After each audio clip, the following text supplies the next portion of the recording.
Бүгүн Баткен шаарында мамлекеттик туунун 32 жылдыгы жана ак калпак күнү белгиленди. Иш-чарага мамлекеттик кызмат өкүлдөрү, окуучулар, студенттер катышты. Мамлекеттик туубуз биздин эгемендүүлүгүбүздүн символу. Өлкөбүздүн эркиндиги менен элибиздин биримдигин айгиленген желегибиз баарыбыздын сыймыгыбыз. Бийикте желбиреген желегибиз ар бирибизге өзгөчө сезим тартуулайт. Ал эми колуна туу көтөргөн адамда мекенге болгон сүйүү, элине болгон урмат сый, ар намыс жана чексиз бакыт сезилерин сыймыктануу менен белгилейм.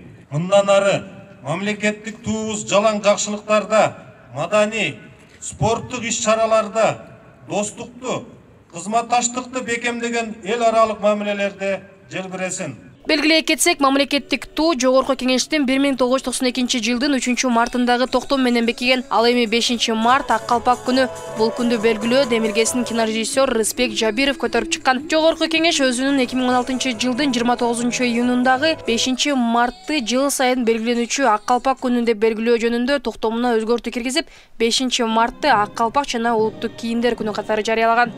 3 март Кыргыз Республикасынын мамлекеттик туу күнү менен куттуктаймын.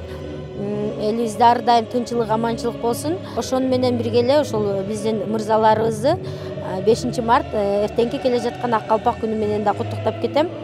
Ар дайым ошол биздин кыргызыбызда тынчылык, аманчылык болуп, эркектерибиздин башынан ак калпагы түшпөй, ак калпак улутубуздун символу болуп жүрө берсин. Жалпы кыргыз элин бүгүнкү ушул калпак күнү менен, Кыргыз Республикасынын туу күнү менен чын жүрөгүмдөн өзүм атыман, үй бүлөмдүн атынан куттуктаймын. Ошо кыргыз элибизде ар дайым тынчтык болсун, элибиз ушул келечеги кең болуп, анын ичинде ушу Баткен элинде ар дайым тынчтык болсун, Баткен шаары өнүксүн, өссүн. Баардыгыңыздардын байрамыңыздар менен куттуктайм. Салтанаттуу иш-чарада жергиликтүү таланттар тарабынан концерттик программа тартууланды. Салтанат улуттук кийим кийип, колуна туу көтөргөн жаштардын жөө жүрүшү менен аяктады. Сезима Жураева, Сабира Бакирбек кызы, Салам Медиа, Баткен.